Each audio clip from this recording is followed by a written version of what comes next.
Crop സർക്കിളുകളുടെ കഥ തുടങ്ങുന്നത് ഒരു പിശാചിൽ നിന്നാണ്, ഒരു ഡെവിളിൽ നിന്നാണ്. നമ്മൾ ബ്രിട്ടനിലെ അമാനുഷികമായിട്ടുള്ള ചരിത്രങ്ങളെക്കുറിച്ചൊന്ന് പരിശോധിച്ചാൽ 1678 പുറത്തിറങ്ങിയ ദ മൂവിംഗ് ഡെവിൾ എന്നൊരു ലഘുലേഖ കാണാൻ പറ്റും. ഹെർട്ട്ഫോർഡ്ഷെയറിൽ നിന്നുള്ള ആ ഒരു പഴയ വുഡ്കട്ട് ചിത്രത്തിൽ ഒരു കറുത്ത കൊമ്പുള്ള പിശാച് അരിവാളും പിടിച്ച് പാടത്ത് വട്ടം വരച്ച് ചെടികൾ കൊയ്തെടുക്കുന്നതായിട്ട് അതിൽ കാണാൻ പറ്റും. ഇത് അന്യഗ്രഹ ജീവികളുടെ ഇടപെടലിനുള്ള പുരാതന തെളിവാണെന്നാണ് പലരും പറയാറുള്ളത്. പക്ഷേ ഇവിടെയാണ് നമ്മൾ നമ്മുടെ ഡിറ്റക്റ്റീവ് ബുദ്ധി ഉപയോഗിക്കേണ്ടത്. സത്യം പറഞ്ഞാൽ ഈ ചിത്രവും ഇപ്പോൾ പറയുന്ന ക്രോപ്പ് സർക്കിളും തമ്മിൽ യാതൊരു ബന്ധവുമില്ല. ഒന്നാമത്തെ കാര്യം, ആ ചിത്രത്തിലെ പിശാച് എന്ന് പറയുന്ന രൂപം ഉപയോഗിക്കുന്നത് ഒരു അരിവാളാണ്. അരിവാൾ ഉപയോഗിക്കുന്നത് ചെടിയെ മുറിച്ചു മാറ്റാനാണ്. പക്ഷേ ആധുനിക ക്രോപ്പ് സർക്കിളുകളുടെ പ്രത്യേകത അവിടെ ചെടികൾ മുറിയപ്പെടുന്നില്ല, മറിച്ച് അവ നിലത്ത് പതിച്ചു വച്ചിരിക്കുകയാണ് ചെയ്യുന്നത്. ആ പഴയ ലഘുലേഖയിൽ പറയുന്നത് നീറ്റ്ലി മൗഡ് എന്നാണ്, അതായത് വിളവെടുപ്പ്. ഒരു കർഷകൻ കൂലി കൂടുതൽ ചോദിച്ചപ്പോൾ എന്നാൽ പിന്നെ ഇതങ്ങ് പിശാച് കൊയ്യട്ടെ എന്ന് ഉടമസ്ഥൻ ശപിച്ചതും പിറ്റേന്ന് അത് കൊയ്ത് കിടക്കുന്നതുമായിട്ടുള്ളൊരു നാടോടി കഥ ഇതുമായി ബന്ധപ്പെട്ട് പ്രചരിക്കുന്നുണ്ട്. ആ ചിത്രത്തിലെ വൃത്താകൃതി എന്ന് പറയുന്നത് എളുപ്പത്തിലുള്ളൊരു ചിത്രീകരണ ശൈലി മാത്രമാണ്. 1678-നും 1970-കൾക്കും ഇടയിൽ ഇത്തരത്തിൽ ഒരു സംഭവവും ചരിത്രത്തിൽ രേഖപ്പെടുത്തിയിട്ടില്ല എന്നതും ശ്രദ്ധേയമാണ്. അതായത് ഇത് തുടർച്ചയായ പ്രതിഭാസമല്ല, മറിച്ചൊരു ഒറ്റപ്പെട്ട നാടോടി കഥയാണ്. ഒരു തെളിവുമില്ലാത്ത ഈ പുരാതനവാദത്തെ നമ്മൾ വിളിക്കുന്നത് സിംഗിൾ സോഴ്സ് അനോമലി എന്നാണ്. ശരിക്കും ഇതുമായി ബന്ധപ്പെട്ട ഒരു തരംഗം ആഞ്ഞടിക്കുന്നത് 1966 ഓസ്ട്രേലിയയിലെ ക്യൂൻസ്ലാൻഡിൽ നിന്നാണ്.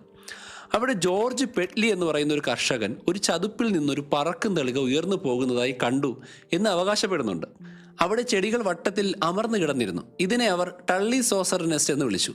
ആ കാലത്ത് ഓസ്ട്രേലിയൻ എയർഫോഴ്സും യൂണിവേഴ്സിറ്റികളും ഇത് അന്വേഷിച്ചിരുന്നു. അവർ കണ്ടെത്തിയത് ഇതൊരു സാധാരണ കാലാവസ്ഥാ പ്രതിഭാസമാണെന്നാണ്. പൊടിക്കാറ്റുകളോ വെള്ളത്തിൻ്റെ മുകളിലുണ്ടാകുന്ന ചെറിയ ചുഴലിക്കാറ്റുകളോ ഒക്കെ ആവാം ഇത്തരം പുല്ലുകളെ കരയിലേക്ക് കയറിയപ്പോൾ മാറ്റിയത്. ഇതിനെ ഡൗൺ ഡ്രാഫ്റ്റ് വോർട്ടക്സ് എന്ന് സയൻറ്റിഫിക്കലി പറയുന്ന ഒരു പ്രതിഭാസവുമായിട്ട് ബന്ധിപ്പിക്കാൻ പറ്റും. പക്ഷേ ആ ഒരു ചിന്ത ആൾക്കാരുടെ മനസ്സിൽ തറച്ചു. അതായത് പറക്കും തളിക വന്നിറങ്ങിയാൽ പാടത്തെ പുല്ലുകളിൽ വട്ടം വരും.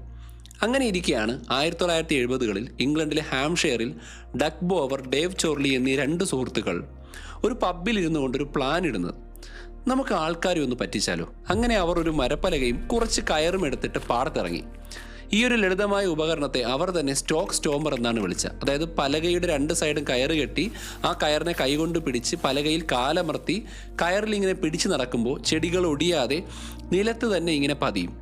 പല സിറിയോളജിസ്റ്റുകളും പറയുന്നത് മനുഷ്യൻ ചവിട്ടിയാൽ ചെടികൾ ഒടിഞ്ഞു പോകുമെന്നാണ്. പക്ഷെ സത്യം അതല്ല. ഗോതമ്പ് എന്ന് പറയുന്ന ചെടി വളരെ ഫ്ലെക്സിബിളാണ്.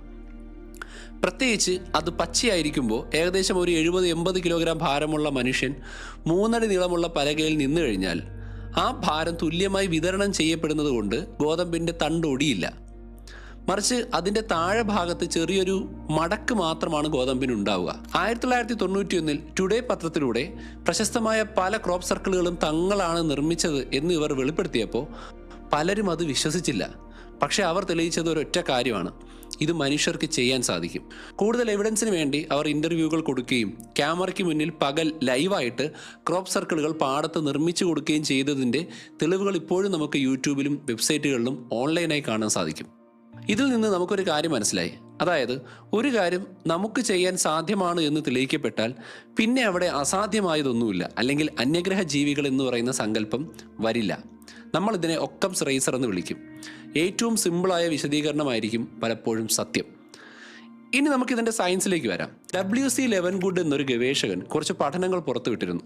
ക്രോപ്പ് സർക്കിളുകൾക്കുള്ളിലെ ചെടികളുടെ സന്ധികൾ വീർത്ത് പൊട്ടിയിരിക്കുന്നു, അല്ലെങ്കിൽ ബ്ലോൺ നോട്ട്സ് എന്ന് പറയുന്ന ഒരു പ്രതിഭാസം വന്നിരിക്കുന്നു. ഇതിന് കാരണം മൈക്രോവേവ് റേഡിയേഷൻ കാരണം സംഭവിച്ചതാണ് എന്നാണ് അദ്ദേഹം വാദിച്ചത്. പക്ഷേ ബോട്ടണി അല്ലെങ്കിൽ സസ്യശാസ്ത്രം പറയുന്നത് മറ്റൊന്നാണ്. ഗോതമ്പ് പോലെയുള്ള ചെടികൾ നിലത്ത് വീണ് കഴിഞ്ഞാൽ അവയ്ക്ക് സൂര്യപ്രകാശമുള്ള ഭാഗത്തേക്ക് ചാഞ്ഞു വരാനുള്ളൊരു ടെൻഡൻസി ഉണ്ടാകും. ഇതിനെയാണ് നമ്മൾ സാധാരണ ഫോട്ടോട്രോപ്പിസോ എന്നും ഗ്രാവിറ്റോട്രോപ്പിസോ എന്നും വിളിക്കുന്നത്. ചെടി നിലത്ത് കിടക്കുമ്പോൾ ഓക്സിൻ എന്ന് പറയുന്ന ഹോർമോൺ ചെടിയുടെ താഴെ ഭാഗത്തേക്ക് കുമിഞ്ഞുകൂടുകയും ഇത് ആ ഭാഗത്തുള്ള ചെടിയിലെ കോശങ്ങളെ കൂടുതൽ വളരാൻ പ്രേരിപ്പിക്കുകയും ചെടി പതുക്കെ വളഞ്ഞ് മുകളിലേക്ക് ഉയർന്നു വരികയും ചെയ്യും. ഈ പ്രക്രിയ കഴിഞ്ഞ് കുറച്ച് ദിവസങ്ങൾക്കുള്ളിൽ നോഡുകൾ നീളം വയ്ക്കാൻ തുടങ്ങും. കർഷകർക്കിടയിൽ ഇതിനെ ലോഡ്ജിങ് എന്ന് പറയുന്ന ഒരു സാധാരണ സംഭവമായിട്ടാണ് അറിയപ്പെടുന്നത്. ലെവൻഗുഡ് തൻ്റെ പഠനത്തിൽ ഈ ചെടികൾ എപ്പോഴാണ് പാടത്ത് വീണത് എന്ന സമയം കൃത്യമായിട്ട് രേഖപ്പെടുത്തിയിട്ടില്ല. ചെടി നിലത്ത് വീണൊരു 24 മുതൽ 72 മണിക്കൂറിനുള്ളിൽ ഇത്തരം മാറ്റം ഉണ്ടാവും. അതായത് ഇതൊരു അന്യഗ്രഹ ഊർജ്ജത്തിന്റെ അടയാളമല്ല, മറിച്ച് മരണം മുഖാമുഖം കണ്ട ഒരു ചെടി ജീവിക്കാൻ വേണ്ടി നടത്തുന്ന പോരാട്ടമാണ്. ഇത്തരത്തിൽ ബ്ലോൺ നോഡുകൾ അല്ലെങ്കിൽ പൊട്ടിത്തെറിച്ച നോഡുകൾ ഹൈ പ്രഷർ കൊണ്ടോ അല്ലെങ്കിൽ ചില ഫംഗൽ ബാധ കൊണ്ടോ ഒക്കെ തന്നെ സ്വാഭാവികമായിട്ട് സംഭവിക്കാറുണ്ട്. ലെവൻഗുഡിന്റെ പഠനങ്ങൾ പ്രധാനപ്പെട്ട സയന്റിഫിക് ജേണലുകൾ പിയർ റിവ്യൂ ചെയ്തിട്ടില്ല എന്നതും അദ്ദേഹത്തിന്റെ കൺട്രോൾ ഗ്രൂപ്പുകൾ സയന്റിഫിക് അല്ല എന്നതും നമുക്ക് കാണാൻ പറ്റും. എക്സ്ട്രാ ഓർഡിനറി ക്ലെയിമുകൾക്ക് എക്സ്ട്രാ ഓർഡിനറി തെളിവ് വേണം. പക്ഷേ ഇവിടെ അതില്ല. 1996 സ്റ്റോൺഹെഞ്ചിന്റെ പരിസരത്ത് പ്രത്യക്ഷപ്പെട്ട ജൂലിയ സെറ്റ് എന്ന് പറയുന്ന ഒരു ഫോർമേഷൻ ഉണ്ട്. ഈ കാണുന്ന 151 വട്ടങ്ങൾ ചേർന്ന ഒരു വലിയ രൂപം. അത് 45 മിനിറ്റിനുള്ളിൽ അവിടെ പ്രത്യക്ഷപ്പെട്ടു എന്നാണ് പറയപ്പെടുന്നത്. ഒരു പൈലറ്റ് 5:30 പറക്കുമ്പോൾ അവിടെ ഒന്നുമില്ലായിരുന്നു.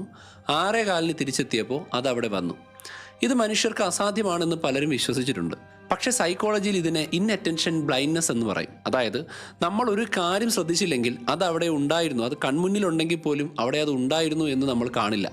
സൂര്യപ്രകാശത്തിന്റെ ആംഗിൾ മാറുന്നതിനനുസരിച്ച് ആകാശത്ത് നിന്ന് നോക്കുമ്പോൾ പാടത്തെ രൂപങ്ങൾ ചിലപ്പോൾ കാണാൻ കഴിഞ്ഞെന്ന് വരില്ല.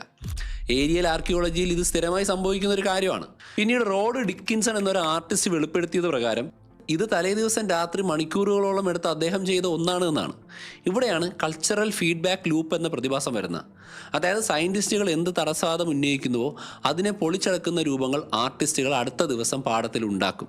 അതായത് വൃത്തം പ്രകൃതിയെ ഉണ്ടാവുന്നു എന്ന് പറഞ്ഞാൽ സ്വാഭാവികമായിട്ടുണ്ടാകാത്ത ചതുരം അവരുണ്ടാക്കി വയ്ക്കും. ചതുരത്തിന് എന്തെങ്കിലും എക്സ്പ്ലനേഷൻ പറഞ്ഞാൽ സാധാരണ മനുഷ്യർക്ക് ചെയ്യാൻ കഴിയില്ല എന്നുള്ള രീതിയിലുള്ള കോംപ്ലക്സ് ആയ ഒരുപാട് സർക്കിളുകൾ ചേർന്ന ഫ്രാക്ചറുകൾ ഉണ്ടാക്കി വയ്ക്കും. ഇതൊരു വലിയ ഇൻ്റലക്ച്വൽ ആയിട്ടുള്ളൊരു ഫൈറ്റാണ്. പക്ഷേ ഇതിനൊരു മറുവശമുണ്ട്, എക്കണോമിക്കൽ സൈഡ്. ക്രോപ്പ് സർക്കിളുകൾ വെറും ഒരു കൗതുകമല്ല, അതൊരു വലിയ ബിസിനസ്സാണ്. വിൽറ്റ്ഷെയറിലെ കർഷകർക്ക് ഓരോ വർഷവും ആയിരക്കണക്കിന് പൗണ്ടിൻ്റെ വിളനാശമാണ് ക്രോപ്പ് സർക്കിളുകൾ ഉണ്ടാക്കുന്നത്. നാഷണൽ ഫാർമേഴ്സ് യൂണിയൻ ഇതിനെ ക്രിമിനൽ വാൻഡലിസം അഥവാ നശീകരണമായിട്ടാണ് കാണുന്നത്. പക്ഷേ ഇതിലൂടെ ലാഭം കൊയ്യുന്ന കർഷകരുണ്ട്. അവർ ടിക്കറ്റ് വെച്ച് ആൾക്കാരെ അകത്ത് കയറ്റുന്നു. ടൂറിസ്റ്റ് ഏജൻസികൾ ഗൈഡഡ് ടൂറുകൾ സംഘടിപ്പിക്കുന്നു. വൻകിട കമ്പനികളും തങ്ങളുടെ പരസ്യത്തിന് വേണ്ടി ആൾക്കാരെ വെച്ച് ക്രോപ്പ് സർക്കിളുകൾ ഉണ്ടാക്കാറുമുണ്ട്. എൻവിഡിയ എന്ന് പറയുന്ന വളരെ ലോകപ്രശസ്തമായ വളരെയധികം സാമ്പത്തികമായിട്ട് വിറ്റുവരവുള്ള ചിപ്പ് കമ്പനി തങ്ങളുടെ ചിപ്പിൻ്റെ പരസ്യത്തിന് വേണ്ടി 2014 കാലിഫോർണിയയിൽ ഇത്തരത്തിലൊന്ന് നിർമ്മിച്ചത് വലിയ വാർത്തയായിരുന്നു. അതായത് പലപ്പോഴും മിസ്റ്ററി എന്ന് നമ്മൾ കരുതുന്നത് വെറും ഒരു മിസ്റ്ററി മാർക്കറ്റിംഗ് മാത്രമാകാൻ സാധ്യതയുണ്ട്. ഓക്കെ, ഇതൊക്കെ ഇംഗ്ലണ്ടിലും യൂറോപ്പിലും ഒക്കെ സംഭവിക്കുന്നതാണ് എന്ന് പൊതുവെ പറയാറുണ്ട്. ഇന്ത്യയുടെ കാര്യം എടുത്താലോ, ഇന്ത്യയിൽ കർണാടകയിലും മഹാരാഷ്ട്രയിലുമൊക്കെ ഇത്തരം സംഭവങ്ങൾ റിപ്പോർട്ട് ചെയ്യപ്പെട്ടിട്ടുണ്ട്. പക്ഷേ അവിടെയൊക്കെ കൂടുതലുള്ളത് ഗോതമ്പല്ല, നെല്ലാണ്. നെല്ലിൻ്റെ തണ്ടുകൾക്ക് ഗോതമ്പിനെ അപേക്ഷിച്ച് പെട്ടെന്ന് ഒടിഞ്ഞു പോകാനുള്ള ടെൻഡൻസി ഉണ്ട്. ബ്രിട്ടനിലെ പോലെ മനോഹരമായിട്ട് അത് നിലത്ത് പതിഞ്ഞു കിടക്കില്ല. അതുകൊണ്ട് തന്നെ ഒരു ആർട്ടിസ്റ്റിക് ഫിനിഷിംഗ് ഇവിടെ കാണാറില്ല. ഇടയ്ക്കിടയ്ക്ക് വരുന്ന സമയത്ത് അത് അധികം ശ്രദ്ധിക്കപ്പെടാറുമില്ല. ബ്രിട്ടനിൽ ഇതൊരു വലിയ സബ് കൾച്ചറായിട്ട് മാറുകയും അവിടുത്തെ ആർട്ട് സ്റ്റുഡൻസ് പോലും ആൾക്കാരെ പറ്റിക്കാൻ ഇത് ചെയ്യാറുണ്ട്. പക്ഷേ ഇന്ത്യയിൽ ഇത്തരം കാര്യങ്ങൾ കാണുമ്പോൾ ഇതൊരു ആർട്ടായിട്ടോ അല്ലെങ്കിൽ കോൺസ്പിറസി തിയറി ആയിട്ടോ ഏലിയൻ ആയിട്ടോ ഒന്നുമല്ല ആരും പറയുന്നത്. പകരം കാലാവസ്ഥാ മാറ്റമെന്നോ അല്ലെങ്കിൽ ഏതെങ്കിലും ഐതിഹ്യങ്ങളുമായിട്ടോ ഇത് ചേർത്ത് വായിക്കും. അതായത് നമ്മുടെ കൾച്ചറൽ പശ്ചാത്തലത്തിൽ രാത്രിയിൽ ഏകാന്തമായി കിടക്കുന്ന വിജനമായി കിടക്കുന്ന പാടങ്ങൾ കുറവാണ്. നമുക്ക് അത്രയും ജനസംഖ്യയും അത്രത്തോളം കർഷകരും ഉണ്ട്. ബ്രിട്ടനിലൊക്കെ തന്നെ പലപ്പോഴും പല പാടങ്ങളിലും രാത്രി കാലത്ത് ഒരു മനുഷ്യൻ ആ പരിസരത്ത് ഉണ്ടാവില്ല. നമ്മുടെ ഇതിലോ പട്ടികളും കാവൽക്കാരും വേലിക്കെട്ടുകളും ഒക്കെ ഉണ്ട്. സോ സർക്കിൾ മേക്കേഴ്സിന് അത്ര എളുപ്പമല്ല ആളുകളെ പറ്റിക്കാൻ. ക്രോപ്പ് സർക്കിളിൻ്റെ കാര്യത്തിൽ ഏറ്റവും വലിയ കബളിപ്പ് നടന്നത് 2001 അരിസിബോ മെസ്സേജിന് വന്ന മറുപടിയാണ്. 1974 അയച്ച റേഡിയോ സന്ദേശം, അതിനെക്കുറിച്ച് നമ്മൾ മുൻപ് ഒരു വീഡിയോ ചെയ്തിട്ടുണ്ട്, ലിങ്ക് താഴെയുണ്ട്. ഈ ഒരു സന്ദേശം നമ്മൾ ഏലിയൻസിനെ ഉദ്ദേശിച്ച് അയച്ചതാണ് എന്നുള്ള രീതിയിലാണ് അരിസിബോ ഒബ്സർവേറ്ററിയിൽ നിന്ന് പോകുന്നത്. പക്ഷെ നമ്മൾ ആ അയച്ച സന്ദേശത്തിന് 2001 ചിൽബോൾട്ടണിലെ പാടത്ത് മറുപടി കിട്ടി എന്നുള്ള രീതിയിൽ ഒരുപാട് വാർത്തകൾ വന്നു. പക്ഷേ ഇത് വിശ്വസിക്കാൻ വളരെയധികം ബുദ്ധിമുട്ടാണ്. പ്രകാശ വർഷങ്ങൾക്ക് അപ്പുറം സഞ്ചരിക്കാൻ കഴിവുള്ള ഒരു സിവിലൈസേഷൻ നമുക്കൊരു മറുപടി അയക്കാൻ തിരഞ്ഞെടുക്കുന്നത് ഒരു ഗോതമ്പ് പാടമാണോ, അതും കൃത്യം ബ്രിട്ടനിൽ? അതിലെ ആ ഒരു അന്യഗ്രഹ ജീവിയുടെ മുഖം ഡീത്തറിങ് എന്ന് പറയുന്ന ഒരു ടെക്നിക്ക് ഉപയോഗിച്ചാണ് നിർമ്മിച്ചിരിക്കുന്നത്. നിങ്ങൾക്ക് ഈ പടം കാണുമ്പോൾ അന്യഗ്രഹ ജീവിയെ കാണാൻ പറ്റും. ആ ഒരു ചിത്രത്തിലേക്ക് നോക്കിക്കഴിഞ്ഞാൽ ഒരു അന്യഗ്രഹ ജീവിയുടെ മുഖവും വളരെ വിചിത്രമായൊരു റിപ്ലൈയും കാണാം. എന്താണോ അർസിബോ മെസ്സേജിലുള്ളത് അതിൽ നേരെ തിരിച്ച് അതിൻ്റെ ഗ്രഹത്തിൻ്റെ സ്ഥാനവും സിലിക്കൺ ബേസ്ഡ് ആയിട്ടുള്ള ഒരു ജീവിയാണ് എന്ന് പറയുന്നതും ഒരു അന്യഗ്രഹ ജീവിയുടെ മുഖവും ഒക്കെയാണ് അവരവിടെ വരയ്ക്കാൻ ശ്രമിച്ചത്. നമ്മുടെ തലച്ചോറിൻ്റെ മറ്റൊരു പ്രത്യേകതയാണ് പാരിഡോളിയ. നമുക്ക് പരിചയമുള്ള രൂപങ്ങൾ എവിടെയെങ്കിലും കണ്ടു കഴിഞ്ഞാൽ അതിൽ അർത്ഥം കണ്ടെത്താൻ നമ്മൾ ശ്രമിക്കും. ഇത് നമ്മുടെ അതിജീവനത്തിൻ്റെ ഭാഗമായിട്ടുണ്ടായ ഒരു പ്രോസസ്സാണ്. പുല്ലുകൾക്കിടയിൽ പുലിയുടെ മുഖം തിരിച്ചറിയാൻ നമ്മുടെ തലച്ചോറ് ശീലിച്ചുപോയി. ആ ശീലമാണ് നമ്മളെ പാടത്തെ രൂപങ്ങളിൽ ഏലിയൻസിനെ കാണാൻ പ്രേരിപ്പിക്കുന്നത്. സീറിയോളജി ഒരു സ്യൂഡോ സയൻസ് ആണ് എന്ന് പറയുന്നത് അതുകൊണ്ടാണ്. ഇതിന് കൃത്യമായൊരു പഠന രീതിയില്ല. അവർ ആദ്യം തന്നെ ഇത് ഏലിയൻസ് ആണ് എന്ന് തീരുമാനിക്കുന്നു. പിന്നെ അതിനെ ശരിവെക്കുന്ന തെളിവുകൾ മാത്രം ശേഖരിച്ച് ബാക്കിയുള്ളവയെ ഒമിറ്റ് ചെയ്യുന്നു. ഇതിനെയാണ് പൊതുവെ കൺഫർമേഷൻ ബയാസ് എന്ന് വിളിക്കുന്നത്. ക്രോപ്പ് സർക്കിളുകൾ എന്ന പ്രതിഭാസത്തെ അതുകൊണ്ട് തന്നെ നമുക്ക് 3 തലങ്ങളായി തിരിക്കാം. ഫിസിക്കൽ ലെയർ, മനുഷ്യനും പലകയും വെച്ച് ചെയ്യുന്നത്. കൊഗ്നിറ്റീവ് ലെയർ, നമ്മുടെ തലച്ചോറും ഭാവനയും തെറ്റിദ്ധാരണയും ഉണ്ടാക്കുന്നത്. പിന്നെ എക്കണോമിക് ലെയർ, ടൂറിസവും ബിസിനസ്സും. ഈ 3 തലങ്ങളും ചേരുമ്പോഴാണ് ഒരു ക്രോപ്പ് സർക്കിൾ എന്ന് പറയുന്ന ഒരു കോൺസ്പിറസി തിയറി പൂർണ്ണമാകുന്നത്. അന്യഗ്രഹ ജീവികൾ ഇല്ലെങ്കിലും ഉണ്ടെങ്കിലും ഇതൊരു വലിയ അത്ഭുതം തന്നെയാണ്. ആരും അറിയാതെ ഒരു രാത്രി ഇത്രയും വലിയ കലാരൂപങ്ങൾ സൃഷ്ടിക്കുന്ന മനുഷ്യൻ്റെ ക്രിയേറ്റിവിറ്റി എത്ര വലുതായിരിക്കും? എന്താണ് ക്രോപ്പ് സർക്കിളുകളെ കുറിച്ചുള്ള നിങ്ങളുടെ അഭിപ്രായം? തീർച്ചയായിട്ടും കമൻറ്റ് ചെയ്യുക.